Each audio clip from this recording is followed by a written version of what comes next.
প্রিয় মাধ্যমিক শ্রেণীর বন্ধুরা, আজকের তোমাদের সামনে নিয়ে চলে এলাম বাংলার কয়েকটি রচনা নিয়ে।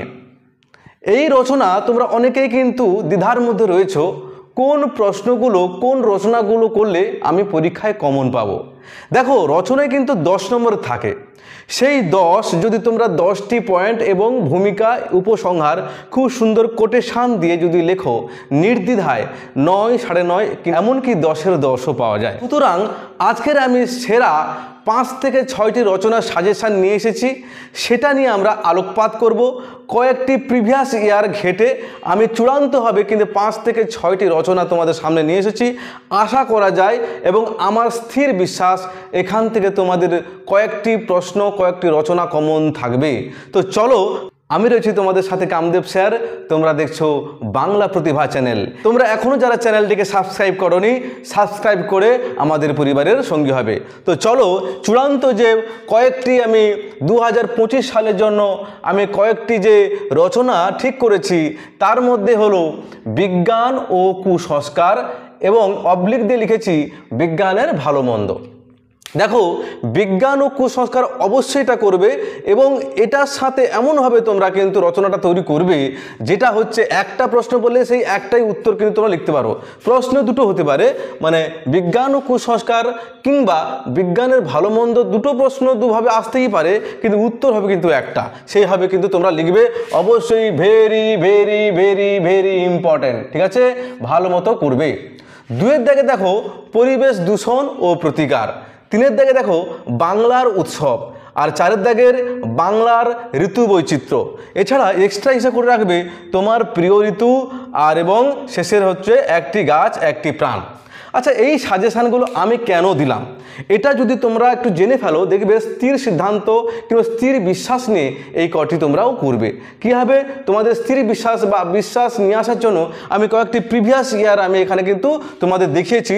তোমরা একটু লক্ষ্য করো, 2017 সাল, 2018 সাল, 2020 সাল, 2022 সাল, 2023 সাল, 2024 সালের আমি রচনা যে কয়েকটি এসেছে সেগুলো নিয়ে কিন্তু আমি পর্যালোচনা করে চূড়ান্ত সিদ্ধান্ত নিয়ে আমি এই কয়েকটি 2025 সালের প্রশ্নগুলো রেডি করেছি। আচ্ছা, এবার তোমরা নিজেরা কিন্তু একটু বিচার বিশ্লেষণ করো। দেখো, 2017 সালে কিন্তু এই কটা এসেছিলো। কি এসেছিলো?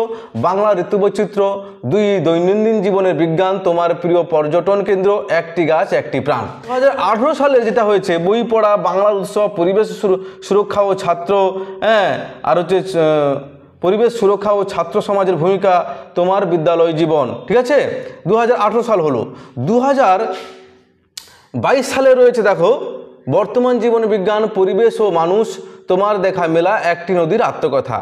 2023 সাল বর্তমান যুগ ও কুসংস্কার, বন ও বন্যপ্রাণ সংরক্ষণ, 3 বাংলার ঋতু বৈচিত্র্য, 4 হচ্ছে একটি পথের আত্মকথা।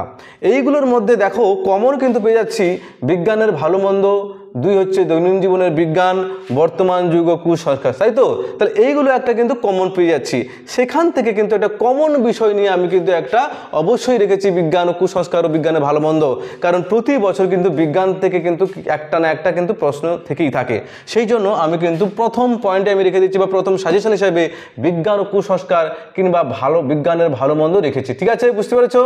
এবার চলে যাচ্ছি 2 বিজ্ঞান, 2 পরিবেশ দূষণ ও প্রতিকার। পরিবেশ বিষয়ক দেখো ইতিমধ্যে পরিবেশ দূষণ প্রতিকার হিসাবে, পরিবেশ সুরক্ষা ও ছাত্র হিসাবে, পরিবেশ হিসাবে 2018 সালে একটা এসেছে। ঠিক আছে, আর কোথায় এসেছে? আর 2022 সালে 2-এর দাগের পরিবেশ ও মানুষ হিসেবে এসেছে। অর্থাৎ 2018 সাল 2022 সালে এসেছে পরিবেশ নিয়ে, তাই 2024 সালে যেহেতু আসেনি, 2023 সালে যেহেতু আসেনি, তাই 2025 সালে কিন্তু আমি পরিবেশ দূষণ ও প্রতিকার হিসাবে একটা রেখেছি। তোমরাও অবশ্যই অবশ্যই এটা কিন্তু করবে। এবার চলে আসছি 3-এর দাগে রেখেছি বাংলার বই উৎসব। দেখো, বাংলার উৎসব হিসাবে 2018 সালে এসেছে বাংলার উৎসব বলে। ঠিক আছে, এরপরে কিন্তু কোনো অবস্থায় কিন্তু আসেনি বা কোনো সালে কিন্তু বাংলার উৎসব হিসাবে আসেনি। 18 সালে এসেছিল, তারপর 19, 20, 22, 23 এগুলো কিন্তু আসেনি। সুতরাং আমরা বাংলার উৎসবকে কিন্তু 2025 সালের সাজেশন হিসেবে রাখলাম। তোমরা বাংলা উৎসবটাও সুন্দরভাবে করবে। এবার আসছি বাংলা ঋতু বৈচিত্র্য। দেখো বাংলা ঋতু বৈচিত্র্য হিসাবে 2023 সালে এসেছে। দেখো বাংলা ঋতু বৈচিত্র্য এসেছে, বাংলা ঋতু বৈচিত্র্য 2017 সালেও এসেছে, বাংলা ঋতু বৈচিত্র্য এসেছে। তাই 17 এসেছে, 2023 এসেছে, 2024 আসেনি, কিন্তু 2025 সালে আমি বাংলার ঋতু বৈচিত্র্য হিসাবে রাখলাম। বাংলা ঋতু বৈচিত্র্য মানে গ্রীষ্ম বর্ষায় বিভিন্ন যে ঋতুর যে পর্যায়ক্রমে যে পালা বদল ঘটে সেই বিষয়টা কিন্তু সুন্দরভাবে কিন্তু লিখতে হবে। এটা হচ্ছে বাংলা ঋতু বৈচিত্র্য। এটা তো অবশ্যই 4টে রচনা তোমরা অবশ্যই নির্দ্বিধায় তোমরা মুখস্থ করে তোমরা কিন্তু সামনের পরীক্ষায় বসার জন্য রেডি হয়ে যাও, লেখার জন্য রেডি হয়ে যাও, ঠিক আছে। তার মধ্যে ইম্পর্টেন্ট কিন্তু সবথেকে বললাম বিজ্ঞান ও কুসংস্কার। এছাড়া আর একটা কথা বলি যে এই 4টের সাথে সাথে যারা আর একটু এগিয়ে রাখতে চাও বা আর একটু বেশি পড়াশোনা করতে চাও, তোমরা এই নির্দ্বিধায় আরও 2টো প্রশ্ন রচনা করে রাখবে।